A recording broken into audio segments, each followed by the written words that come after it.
dans les quartiers pour donner un ordre de grandeur. Et puis, il est clair que les familles où il y a des enfants et les familles où on a dû télétravailler sont celles qui ont été le plus en difficulté pour des tas de raisons, évidemment, de vie quotidienne. Mais quand même, la moitié des gens l'ont bien vécu, il ne faut jamais l'oublier. Donc ça, c'est un peu la toile de fond.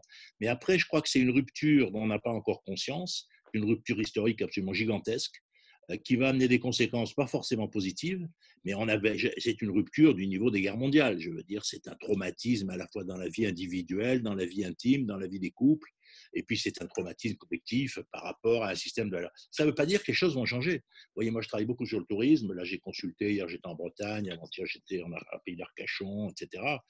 Il va y avoir des phénomènes, en gros il va y avoir, je pense, des signes forts qui vont devenir plus faibles. Bon, on peut dire ça comme de manière générale. C'est vrai qu'on parle beaucoup du vélo, etc.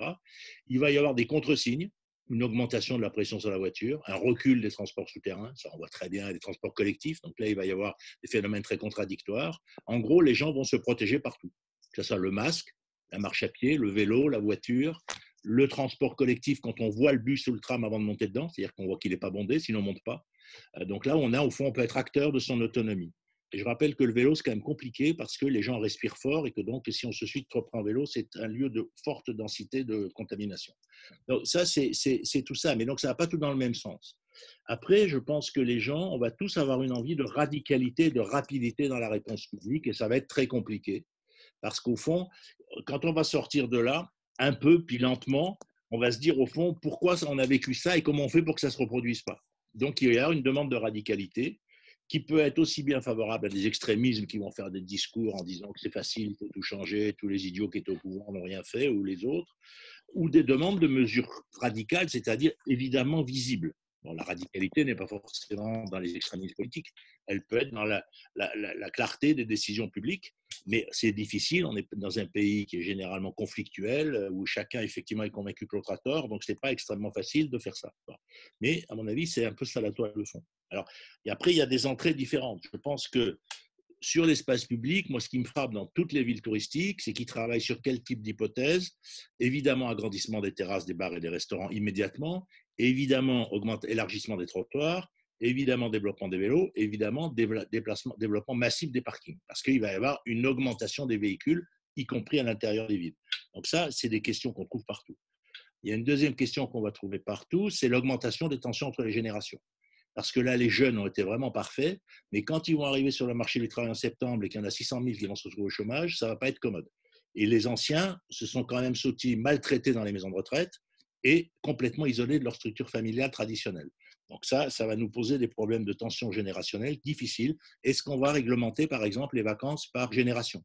Est-ce qu'on va dire juillet, c'est pour les plus de 65 ans ou c'est pour les moins ?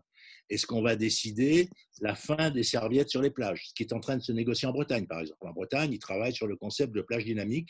On peut se baigner, on peut courir, on peut faire tout ce qu'on veut, mais on ne peut pas s'installer. Donc, il n'y a pas de stabilité. Ce n'est pas une population stable. On ne remet pas sa place. Donc, je ne sais pas qu'est-ce qui va être fait. Je pense que ça sera souvent décidé localement. Mais il y a tout ça qui va, à mon avis, fonctionner. Et puis après, il y a une chose qui me semble importante partout. Les gens travaillent sur l'idée comment on affiche sa solidarité. Alors, par exemple, le président Muselier a pris quelques mesures que je trouve bien. Par exemple, il a mis 10 millions pour créer un fonds pour des chèques vacances pour, j'allais dire, les petites mains de la ville, qu'on a vu, toutes les serveuses, les gens dans les supermarchés, les éboueurs, etc., leur donner un chèque vacances de 500 € à consommer. Je crois que c'est du coup la mesure. Moi, j'en ai rediscuté en Nouvelle-Aquitaine, en Bretagne, ça semble intéressant. Donc, si vous voulez, comment on va donner le sentiment que ceux qui n'ont pas été en première ligne ne sont pas les planqués de l'arrière, mais sont solidaires des autres. Alors, bien sûr, si les gens sont restés confinés, c'est d'abord par peur, mais aussi par solidarité. Je veux dire que quelque part, être confiné, ne pas sortir, a été un acte politique citoyen engagé. D'ailleurs, qui était souvent plus fort dans les quartiers populaires. Et Renaud disait ce matin dans la Provence que les bourgeois sont les premiers qui sont ressortis. C'est à Paris, j'ai donné quelques coups de fil ce matin, c'est exactement la même chose. Comme toujours, les plus solidaires, c'est les plus pauvres. Il ne faut jamais l'oublier, y compris parce que dans les quartiers populaires, il y a souvent des vieilles mamies qui font que les jeunes qu'on trouve un peu imprévisibles, quand ils pensent protection des anciens, c'est très concret, c'est la vieille dame qui est dans l'appartement. Donc il y a tout ça qui joue et qui bouscule les choses. Voilà. Moi, je peux dire ça un peu en entrée, mais donc, vous voyez, ça va être contradictoire. Ce matin, je discutais avec Luc Châtel, qui est le président des constructeurs automobiles, et effectivement, un des grands sujets, c'est ça. Est-ce que l'enjeu, c'est plus de voitures écologiques, alors qu'on était parti sur un peu moins de voitures. Je pense que dans les années qui viennent, ça va être plus de voitures écologiques. Je pense que les investissements publics dans les transports collectifs souterrains sont sans doute moins d'actualité. Donc ça aussi, ça va être des enjeux. Alors, comment on va faire? Mais je pense que la pression va être extrêmement puissante. Je veux dire, surtout si on ne trouve pas de solution au virus, parce que les gens vont s'habituer. Après, sur la question du télétravail, au fond, il y a eu 3 mondes du travail dans cette crise. Il y a ceux qui ne sont pas allés travailler. C'est souvent le monde de la production. Ils commencent à y retourner. Bon. Il y a ceux qui sont en télétravail. C'est souvent l'encadrement. Il y a 5% des ouvriers, 60% des cadres. Ceux-là, effectivement, je suis d'accord avec ce que vous avez dit, monsieur le maire. Je pense qu'il faudrait arriver à ce qu'il reste à terme en télétravail au moins 2 jours par semaine et qu'on le pense comme ça. Et qu'au fond, la règle, dans ces postes de travail, ça on vient au bureau 2 ou 3 fois par semaine. Il y a des dizaines de milliers de gens qui le font déjà, mais c'est un signe fort en développement. Après, il y a toutes les populations qui sont allées travailler, qui sont les populations souvent modestes, qui effectivement sont celles qui sont allées, qui ont pris plus de risques, et qui au fond, eux, leur vrai problème, c'est la distance entre le domicile et le travail. Ce qui nous renvoie à une question sur le logement social, c'est est-ce que le logement social doit continuer à être d'abord en fonction du revenu, ou est-ce que la proximité avec l'emploi n'est pas un enjeu aussi important? Deuxième question, le logement social, est-ce qu'il n'est pas essentiel d'autoriser les familles à ramener leurs personnes âgées à l'intérieur des mêmes bâtiments? Ça fait des années que je dis ça dans tous les congrès de HLM, le droit des milieux populaires à être proche dans le bâtiment me semble essentiel. Les gens aisés le font tout le temps. Ils déplacent leurs vieux, si j'ose dire, pour les avoir à 200 mètres, pour aller les voir tous les jours. Dans le HLM, chaque fois que je dis ça, on me dit « Jean, tu veux faire du groupement communautaire ?» Non, je pense qu'on a vu là ce que c'est que le politique des EHPAD. Et je pense qu'une grande partie des gens ne veulent pas y aller. Ils voudront encore moins y aller demain. Qu'est-ce qu'ils voudront? Ils voudront avoir leurs parents pas loin pour pouvoir passer les voir tous les jours et leur amener le pain. Donc, je pense que là, il y a une vraie réflexion aussi sur c'est quoi le social en termes spatial et en termes familial. Je pense que c'est un grand enjeu. Voilà. Écoutez, moi, je peux dire comme ça, on reviendra sur différents sujets, mais je pense que l'aménagement brutal de l'espace urbain, c'est-à-dire autoriser les restaurants à prendre de la surface sur la rue, parce que la seule façon de faire tourner les restaurants, c'est d'une part d'agrandir les terrasses. Deuxièmement, c'est de les autoriser à faire de la vente à emporter, et donc qu'ils se réorganisent pour qu'on ne rentre pas dans le restaurant pour faire de la vente à emporter. Et la troisième chose, c'est qu'ils vendent du frais. Dans zone touristique, un des grands enjeux, ça va être les restaurants qui vont faire des sacs de frais, parce que évidemment, les gens n'ont pas forcément envie, ils ont envie de partir avec leur sac et d'aller le manger. C'est la même chose pour les écoles, par exemple, qui sont en train de travailler sur le même concept. En termes de la restauration, c'est un enjeu majeur, et les bars aussi. Donc, est-ce qu'on va prendre des décisions sans que ça prenne 6 mois? Les gens, si la question, c'est est-ce qu'ils vont avoir le sentiment qu'avant l'été, il y a des choses qui se voient, qui sont provisoires, qui ne sont pas définitives, qui permettent de transgresser les règles d'occupation de l'espace public. Mais je pense qu'il y aura des demandes, surtout dans une région touristique comme la nôtre. C'est un enjeu absolument majeur. On estime que 20 à 25% des entreprises du tourisme vont faire faillite. C'est les estimations du Crédoc, notamment évidemment les restaurants et les bars. Donc, je veux dire, là, on est face à une risque de destruction d'entreprises, de compétences, d'emplois, etc., qui est rapide et qui est considérable. Alors, c'est vrai qu'on a prêté de l'argent. Et alors, j'espère qu'on va annuler les dettes qu'on a fait aux hôtels-restaurants. Ça n'a aucun sens. Ils ne peuvent pas récupérer demain les pas qui n'ont pas été mangés hier. Ce n'est pas la même chose quand on fabrique des objets. On peut toujours espérer que les gens achètent une voiture 6 mois après avoir fait l'achat. Donc là, on a un vrai problème. C'est la même chose dans la culture. Les grandes compagnies culturelles qui n'ont pas fait de spectacle, voilà, comment est-ce qu'on fait? Soit on apure leurs dettes, c'est en discussion en ce moment, mais là on a 2 secteurs économiques qui sont évidemment centraux dans notre ville, et ces 2 secteurs économiques, et la question pour eux, c'est est-ce qu'on transforme les prêts en subventions ou est-ce qu'ils vont faire faillite? C'est une question majeure pour une partie d'entre eux, pas pour tous. Et en même temps, pas naïf, il y a d'autres qui disent on va en profiter. Voilà. Donc, vous partez quand même du principe que donc, cette épidémie, même si elle disparaît, aura des conséquences très durables dans la façon dont les Français font des loisirs, vivent la ville, etc. Même si l'épidémie disparaît, ma question, c'est comment refaire une ville dans ces conditions, une ville qui est d'habitude un lieu de rassemblement, un lieu de collectif, un lieu de partage. Est-ce que cette notion-là, on l'abandonne demain? Non, mais je veux dire, c'est toujours pareil. Je veux dire, d'abord, rien ne change. Je veux dire, d'abord, rien ne change. C'est-à-dire que l'essentiel des choses demain seront celles qui étaient là hier. Bon. Et donc, d'abord ça. Et puis après, il y a des évolutions très fortes. Bon. Mais les évolutions très fortes, elles vont changer sur un certain nombre, ça je dis, sur l'espace public. Par exemple, on était tous avec le sentiment, moi je trouvais qu'on exagérait le recul de la voiture. Je n'ai jamais été partisan de ce discours anti-voiture qui me fatigue, parce que je pense que la voiture est un outil qui fait que 70% des gens partent travailler en voiture. Et si on l'avait compris, on n'aurait pas eu la crise des Gilets jaunes. Donc je veux dire, il y a un discours urbain sur le vélo, etc., que j'aime beaucoup, mais qui est un discours de minorité jeune, urbaine, bobo, centre-ville. Et qui, effectivement, à un moment, doit penser l'ensemble des milieux sociaux, l'ensemble des populations, et qui doit intégrer la question de la pente. Parce que vous voyez, quand on est dans certains quartiers populaires des quartiers nord, le vélo est un objet idéal pour descendre, c'est plus compliqué pour remonter. Donc, il faut offrir la ville aux bobos urbains. Il faut faire extrêmement attention. Comme on a offert les parcs. Moi, j'habite dans un parc naturel. Quand j'étais petit, il y avait plein de monde en haut parce qu'on avait toujours quelqu'un qui montait en bagnole les courses et les vieilles personnes. Maintenant, c'est interdit. Résultat, il n'y a plus personne. Parce qu'il faut être capable de monter sur la montagne à pied, avec les enfants sur le dos, les paquets. Donc, c'est un groupe social. Il faut refaire un espace pour tout le monde. Bon. Et ça, on avait déjà fait à Marseille. On a fait des choses pour ça. Je veux dire, moi, je me suis battu évidemment pour la piétonisation du Vieux-Port. On n'est plus plusieurs aujourd'hui. Mais je veux dire, donc ça, il faut se dire des choses comme ça.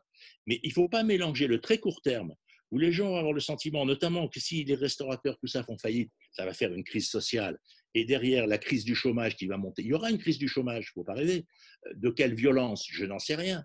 Mais il est clair qu'elle va être violente. Donc, il faut donner le sentiment que la puissance publique a réagi rapidement, alors que d'habitude, c'est toujours compliqué. C'est pour ça qu'il faut faire des choses de l'ordre de l'exceptionnel. Il y a des pays où on a autorisé les restaurateurs et les bars à mettre des tables dans les rues. On leur a dit, débrouillez-vous. L'espace public est open. On verra plus tard. Mettez des caisses et puis installez-vous. C'est-à-dire, d'abord, on sauve les entreprises. D'abord, on sauve les emplois. Et puis après, on va voir. Alors, on a des problèmes de légalité, je suis d'accord. Mais vous voyez, je pense qu'il faut penser un petit peu les choses comme ça. Et l'économie touristique à Marseille, c'est vachement important, y compris l'économie touristique au black. Mais ce qui nous intéresse, ce n'est pas la réglementation, c'est comment les gens se font du cash. Et là, dans les quartiers, excusez-moi, mais il n'y a pas eu beaucoup de blacks depuis 2 mois. Et on n'a pas pu faire le chômage technique pour les blacks. Enfin, pas pour les blacks, pour les gens qui travaillent au black. Donc là, il va y avoir un manque de cash absolument épouvantable. Et donc, c'est pour ça que c'est un des sujets importants. Merci pour cette intervention. On reviendra à vous tout à l'heure pour des questions, je pense, nombreuses.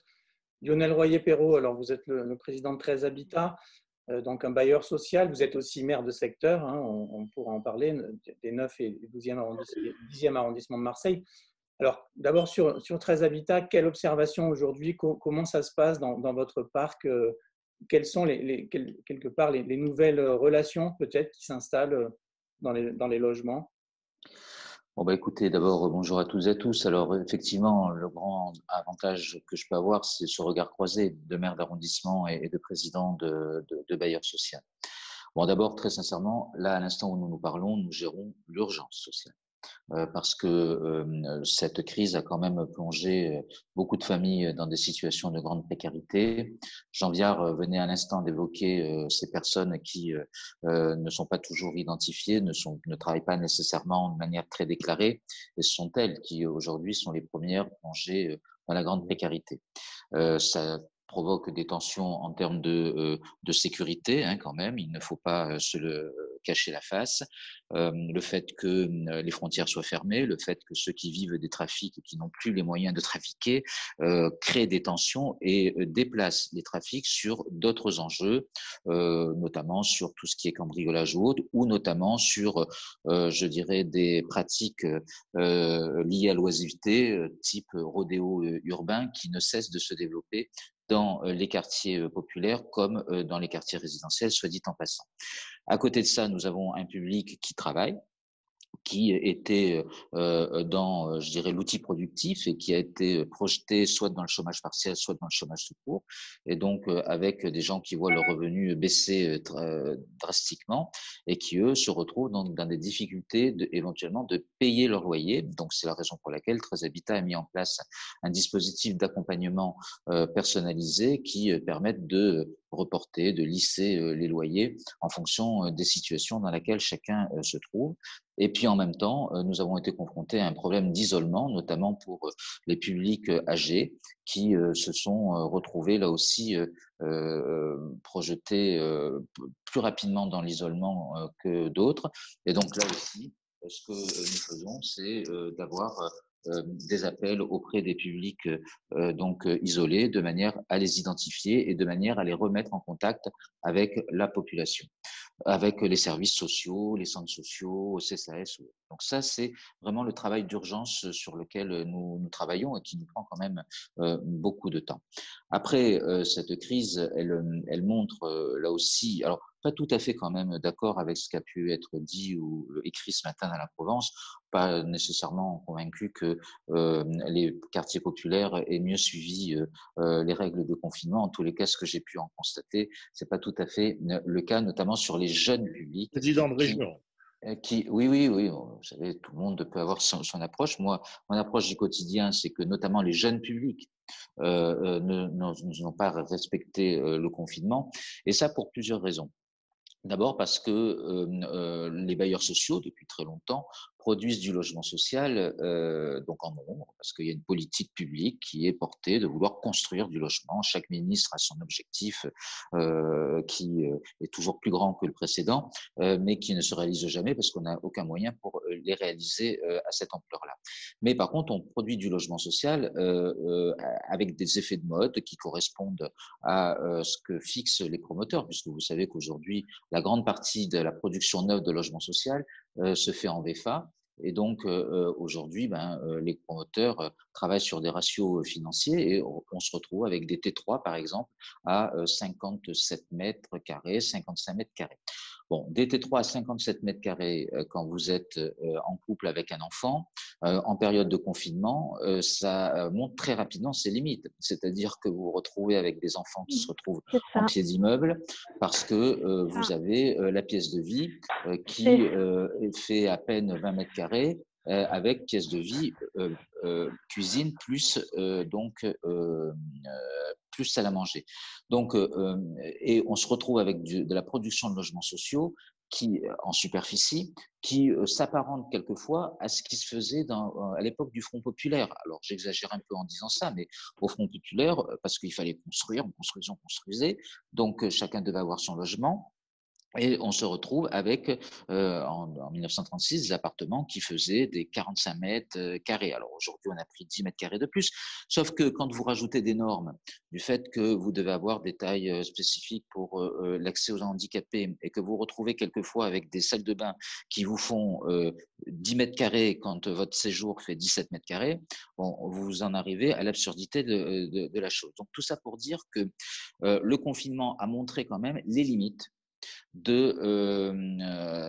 structures de vie qui soient, je dirais, très petites et qui ne correspondent pas à la qualité de vie. Et donc, je pense que nous allons devoir, les uns et les autres, faire des efforts pour que un T3, c'est à minima 63, 65 mètres carrés, un T4, c'est à minima 72, 75 mètres carrés, parce que quand vous êtes confronté à ces confinements, et de ce que j'en comprends, de ce que j'en lis en tous les cas, on devrait être de plus en plus confronté à ce type de problématique avec la démultiplication des pandémies. En tous les cas, on nous annonce des pandémies tous les 10 ans. Donc, ça doit être finalement quelque chose que nous devons mieux penser.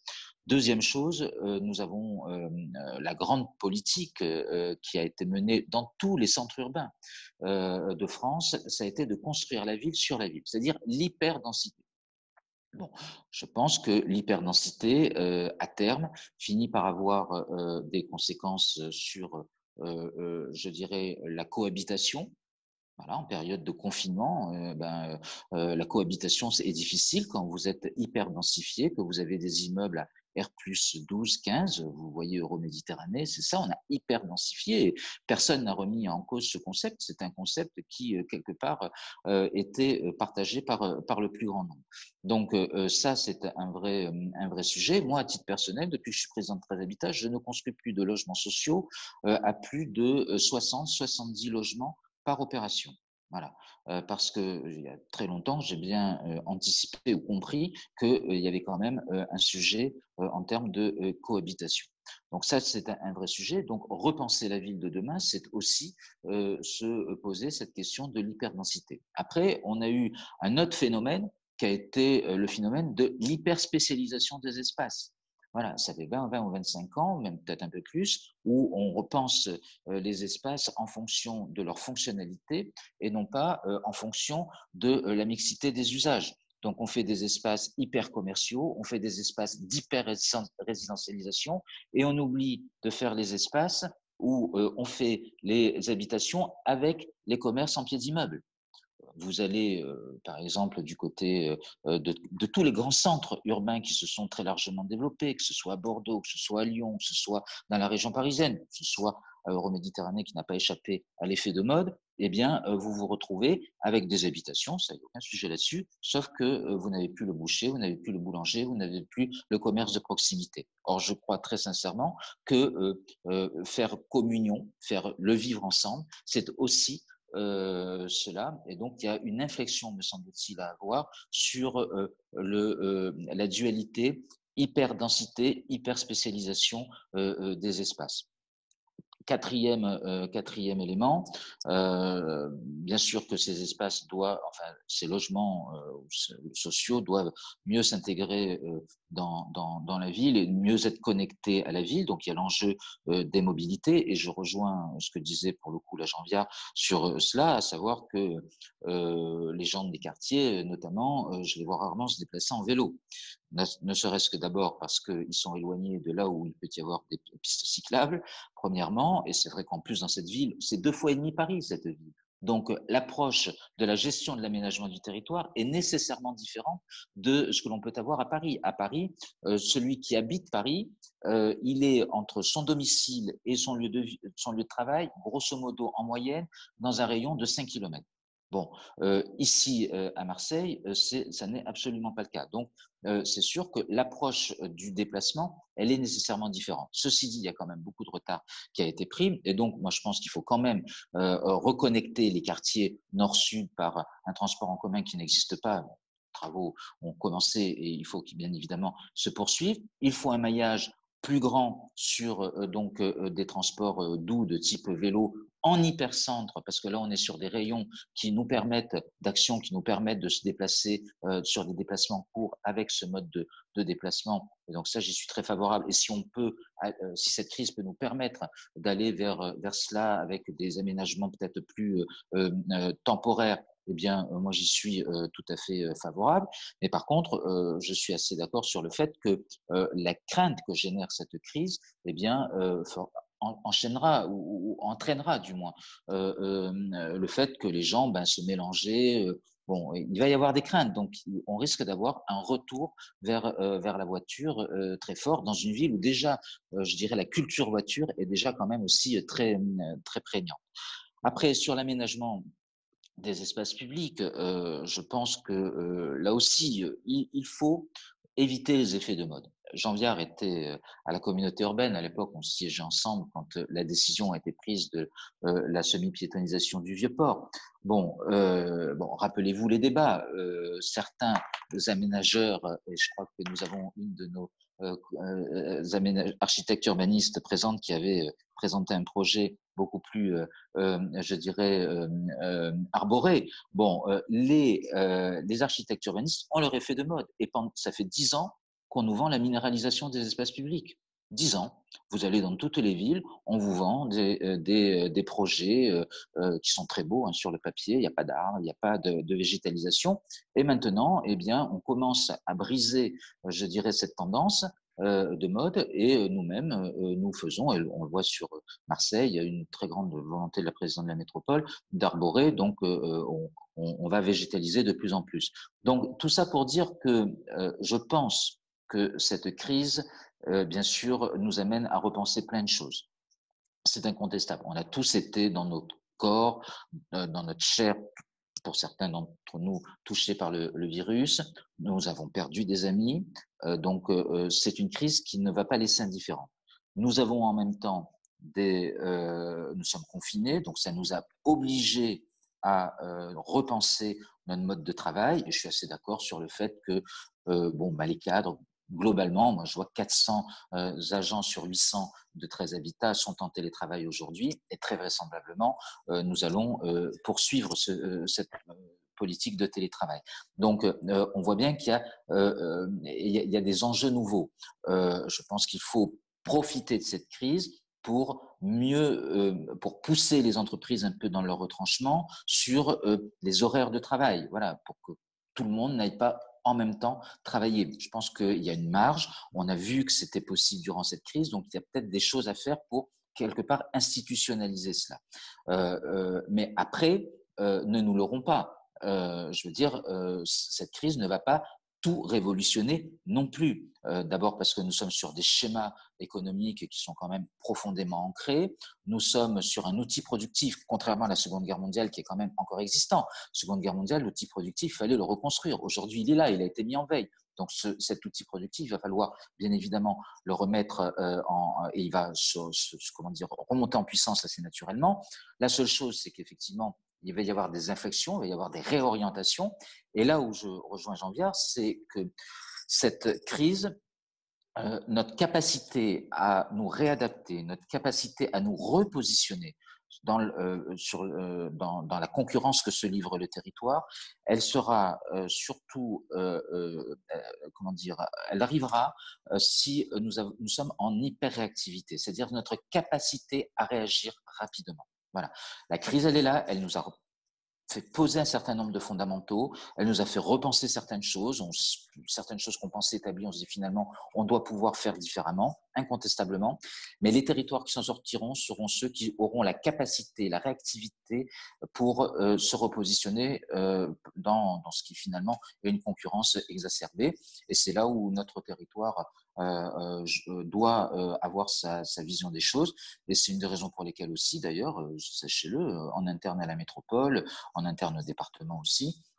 Je connais moins la région puisque je n'y siège pas, mais je sais qu'il y a des réflexions qui sont déjà menées pour voir comment on peut nous réadapter et comment on doit infléchir nos grands documents stratégiques qui ont été votés par les collectivités, que ce soit les PADD, les PAE, les PDU, les PLU, bref, tous ces documents qui, quelque part, ont été votés, mais qui vont devoir quand même être réinfléchis. Merci. Juste une question avant de passer la parole à Laure de Buzon sur la problématique de densification. Si on ne densifie pas le logement, on va l'étaler. Et donc, est-ce qu'on ne repart pas sur un étalement urbain qui serait, non. Je pense que, notamment dans cette ville, d'abord, moi, il n'y a pas d'études encore réellement faites, mais je pense que si on a été moins touché dans cette ville qu'ailleurs sur le Covid, c'est parce que justement cette ville est quand même peut-être plus étendue. Et d'ailleurs, si on regarde bien aussi, là où on a eu des cas de Covid avec des clusters, sur certaines communautés d'ailleurs notamment, c'est là où il y avait une hyperdensité, où il y avait des pratiques culturelles où on vit beaucoup plus en famille, beaucoup plus replié sur soi. Et donc, il y a des choses qui sont relativement intéressantes à analyser de ce fait. Non, je ne pense pas qu'il faille aller là, même s'il y a un besoin de nature incontestable qui s'est manifesté, pas depuis le Covid, mais qui peut-être a anticipé la chose, même si effectivement on sent bien que quand vous êtes en confinement, vous vivez en maison avec un jardin, c'est quand même beaucoup plus agréable que lorsque vous êtes dans un appartement mono-orienté au nord, sans balcon, incontestablement. Mais enfin, il faut se le dire aussi, on ne va pas faire de la maison de ville partout. D'abord parce que ça prend beaucoup d'espace et que là aussi, ça coûte cher et que le logement social en maison de ville, ça va être aussi compliqué. Donc, par contre, je pense qu'il y a un véritable enjeu de réhabilitation du bâti existant, ancien. On est dans une ville qui a 2600 ans d'histoire, donc nécessairement, il y a un sujet là-dessus. Et là, à mon avis, il faut que les aides qui existent pour notamment accompagner la transition énergétique, pour réhabiliter les logements, il faut qu'elles soient beaucoup plus massives et beaucoup plus globales. Vous ne pouvez pas envisager, par exemple, la réhabilitation d'un bâtiment ancien simplement avec une aide par-ci pour refaire les façades, une aide par là pour refaire le chauffage, une autre aide pour refaire les huisseries. Bon, c'est trop compartimenté. Et les aides, quand vous êtes bailleur, privé ou public d'ailleurs, ne sont pas suffisamment incitatives pour avoir une politique globale. Et c'est peut-être aussi une des raisons qui fait que dans notre ville, eh bien, certains bâtis anciens ont du mal à se réhabiliter sur des temps plus courts. Donc, je pense qu'il y a des produits sans doute financiers à trouver par le biais de la Caisse des dépôts notamment, puisque c'est aujourd'hui quand même un grand, comment dire, une institution qui peut nous aider sur ces politiques de l'habitat pour peut-être avoir des prêts plus longs avec des aides plus massif, ce qui existe pour les bailleurs sociaux, mais parce qu'aujourd'hui, un bailleur social, il emprunte sur 60 ans, par exemple. Oui. Donc, je ne dis pas que pour un bailleur privé, il faille sur 60 ans, c'est peut-être pas l'échelle la mieux, mais peut-être qu'on pourrait dépasser cela, les 10-15 ans qui sont usuels en la matière, pour inciter à des réhabilitations beaucoup plus importantes. Voilà. Après, dernière chose que je voudrais rajouter, parce qu'il y a un phénomène qui est en train émergent chez les bailleurs sociaux qui finit par me poser un peu problème, c'est qu'aujourd'hui, la politique du gouvernement, c'est de s'appuyer sur CDC Habitat pour développer, en quelque sorte, c'est son outil, son outil pour développer sa politique du logement social. CDC Habitat est en train de truster toute l'acquisition de logement social. Ce qui veut dire qu'aujourd'hui, nous, bailleurs, nous n'avons plus la capacité de suivre les offres que fait CDC Habitat aux promoteurs immobiliers, notamment sur les opérations en VFA. Et donc, on risque d'avoir un méga bailleur je ne suis pas tout à fait certain que ce soit nécessairement la bonne solution. D'autant plus que, comme souvent en période de crise, les bailleurs sociaux sont les amortisseurs du secteur du bâtiment, c'est-à-dire qu'on achète, quand les gens ne peuvent plus acheter, nous on achète, ce qui fait que ça nous permet de répondre aux besoins de logements sociaux qui nous sont fixés par l'État, mais du coup, on n'a plus la possibilité d'avoir des exigences sur la qualité des logements. Or, je dis qu'il va falloir une exigence très forte là-dessus. Et je réponds aussi à Jean Viard sur l'habitat inclusif, à savoir mélanger les personnes âgées avec les personnes, je dirais, vaillantes ou plus jeunes. Sachez qu'il y a des expériences qui se font. Hein. On est déjà sur des schémas-là. Il y a un programme que nous avons livré à Aubagne. Nous avons un programme que j'ai livré à Saint-Loup. Donc, on tend vers ça. On est loin de sa généralisation, mais on tend quand même vers ce type de programme dont on sent bien quand même qu'il peut avoir une pertinence dans le lien intergénérationnel et donc dans l'appui de solidarité dont on a besoin, notamment en période de crise, mais pas seulement.